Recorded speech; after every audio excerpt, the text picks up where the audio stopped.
সম্মানিত উপস্থিতি, একটু সম্মানিত ভাই এবং বন্ধুগণ, আমাদের সম্মানিত সভাপতি অধ্যাপক মুজিবুর রহমান, প্রধান অতিথি জনাব মুফতি রেজাউল করিম আপনাদেরকে অনুরোধ করেছেন বাম পাশে এবং ডান পাশে উপচে পড়া ভিড়, এখনো অসংখ্য মিছিল আসছে।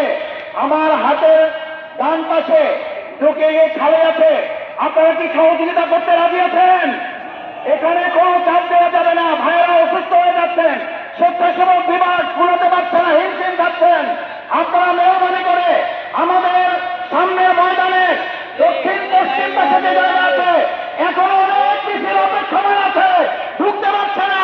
আপনারা আল্লাহর রাস্তে দক্ষিণ পশ্চিম পাশে অবস্থান নেবেন। সবাই রাজি আছেন ইনশাআল্লাহ? মেহরবানি করে এখানে অসুস্থ হয়ে যাওয়ার মতো অবস্থা, আল্লাহ তাআলা রহম করুন। আপনাদের সহযোগিতা প্রত্যাশা করছি। আমাদের সভাপতি প্রধান অতিথি আপনাদের কাছে সহযোগিতা চেয়েছেন। সবাই মেহরবানি করে দক্ষিণ পশ্চিম কর্নারে দিকে চলে যাবেন আল্লাহর রাস্তে। সহযোগী বন্ধুগণ, আন্দোলনরত ইসলামী ও সমাবেশ দল আয়োজিত আজকের এই বিভাগীয় সমাবেশে এখন বক্তব্য রাখবেন 24শে জুলাই অভ্যুত্থানের অন্যতম রূপকার ইসলামী আন্দোলন বাংলাদেশের সংগ্রামী সিনিয়র নায়েবে আমির হযরত মাওলানা মুফতি সৈয়দ মোহাম্মদ ফয়জুল করিম শেখ চৌধুরী।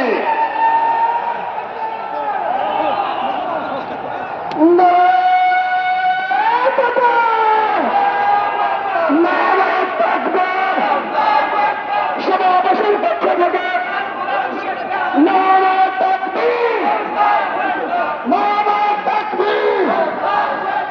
আজকের সমাবেশ সফল হোক, সফল হোক। নারা তাকবীর। আসসালামু আলাইকুম ওয়া রাহমাতুল্লাহি ওয়া বারাকাতুহু। نحمد ونصلي على رسوله الكريم أما بعد فأعوذ بالله من الشيطان الرجيم بسم الله الرحمن الرحيم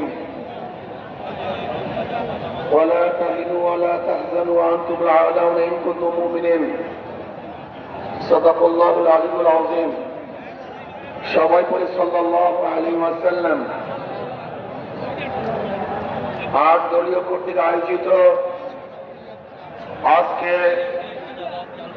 বরিশালের ইতিহাসে সর্ববৃহত্তম এই জনসভার সম্মানিত সভাপতি, প্রধান অতিথি, নেতৃবৃন্দ, সকল স্তরের ইসলাম প্রিয় দেশপ্রেমের ভাইয়েরা আমার, আজকে সমাবেশ প্রমাণ করেছে আগামী সংসদ আর ইসলামের সংসদ। আজকে সমাবেশ প্রমাণ করেছে বিগত দিনের যত বন্দোবস্ত ছিল সব মানুষ ভুলে গিয়ে নতুন এক সমাজের অপেক্ষায় আছে। সেই সমাজ হবে ইসলামের সমাজ। কোরআন ও সুন্নাহর বিধান, কোরআন ও সুন্নাহর আইন বাংলাদেশে প্রতিষ্ঠিত হবে। কোরআন ও সুন্নাহর আইন প্রতিষ্ঠিত হলে সাম্যতা রক্ষা হবে, মানুষের মধ্যে বৈষম্য থাকবে না। বাংলাদেশের একজন মানুষ ক্ষুধার্ত থাকবে না, বাংলাদেশের মানুষ বস্ত্রহীন থাকবে না, আমার বাংলাদেশের কোন মানুষ গৃহহীন থাকবে না। যদি ইসলামী হুকুমত হয়, বাংলাদেশের একজন মানুষও চিকিৎসাবিহীন মারা যাবে না ইনশাআল্লাহ। যদি ইসলামী হুকুমত হয়, তাহলে বাংলাদেশের মানুষগুলি সৌখ্যত হয়ে বাঁচতে পারবে।